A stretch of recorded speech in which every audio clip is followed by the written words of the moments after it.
Alors, en 2013, le monde est en pleine crise. Et c'est dans ce contexte qu'un texte assez radical fait son apparition, le Manifeste accélérationniste d'Alex Williams et Nick Surnichek. C'est une réponse, disons, provocatrice à ce qu'ils voient comme une paralysie politique totale. On va donc plonger ensemble dans leur diagnostic et dans ce qu'ils proposent pour l'avenir. Le manifeste commence très fort, avec cette phrase choc. Pour les auteurs, c'est clair.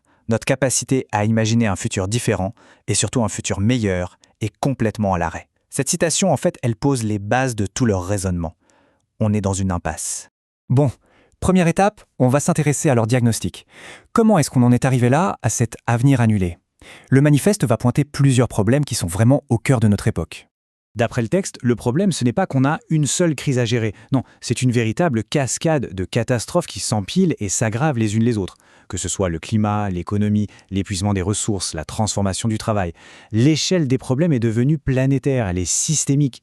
Et là, on touche au point crucial. Le manifeste soutient que pendant que toutes ces crises s'accélèrent de manière exponentielle, nos systèmes politiques, eux, sont complètement à la traîne.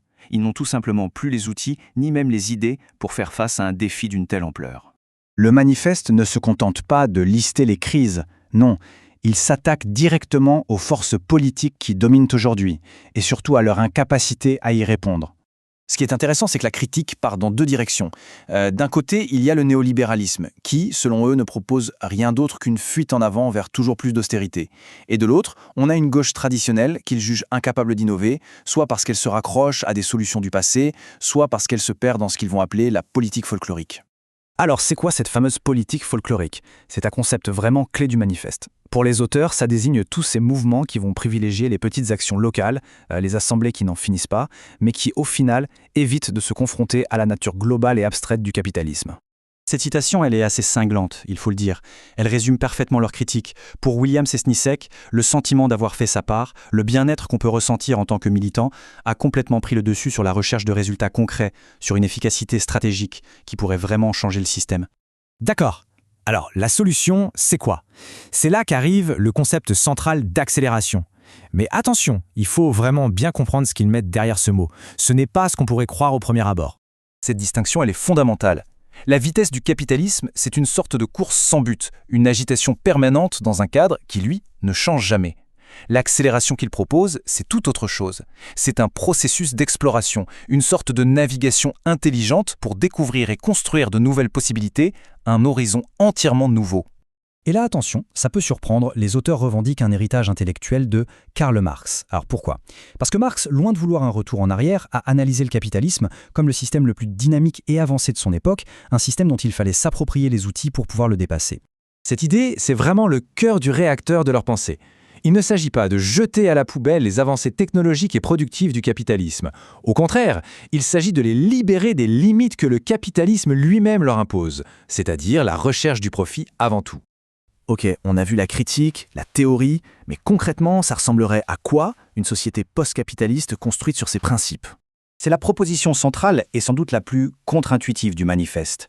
L'idée, ce n'est pas de tout raser. L'infrastructure matérielle du néolibéralisme, la finance, la logistique, les usines, ne doit pas être détruite. Elle doit être réorientée vers des objectifs communs.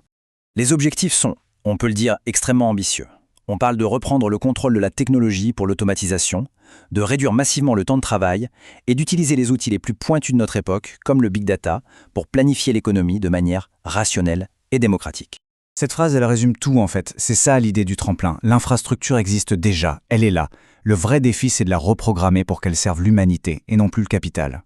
La vision est posée, c'est ambitieux, c'est clair. Mais comment on y arrive? Le manifeste ne s'arrête pas là et propose un plan d'action concret en 3 étapes. Le plan est très stratégique. D'abord, il faut gagner la bataille des idées, créer une nouvelle vision du monde qui soit désirable. Ensuite, il faut s'emparer des moyens de diffuser ces idées. Et enfin, construire une base sociale, politique, assez solide pour porter ce projet de transformation. Et ce qui est important de comprendre, c'est la synergie. Ces 3 objectifs ne sont pas des étapes séparées. L'idée, c'est que chacun renforce les 2 autres. C'est cette boucle de rétroaction qui pourrait créer une dynamique assez puissante pour amener un vrai changement de système. Et tout ça, ça nous amène à la conclusion du manifeste. Une conclusion qui ne donne pas de réponse facile, mais qui nous place face à un choix fondamental. Un choix assez brutal pour notre civilisation. Le choix est posé de manière radicale, sans détour. Il n'y a pas de 3e voie. Soit on utilise les outils de la modernité pour construire un avenir post-capitaliste, soit on se laisse glisser vers l'effondrement. C'est une pensée, c'est sûr, provocatrice, mais qui a le mérite d'inviter à réfléchir à la hauteur de nos ambitions politiques. Voilà, juste pour préciser que cette analyse se base bien sur la traduction française du manifeste, celle qui a été publiée en 2014 dans la revue Multitude. Et si le sujet intéresse et qu'on veut approfondir, sachez que le texte intégral est facilement accessible en ligne sur cairn.info. Merci d'avoir suivi cette analyse.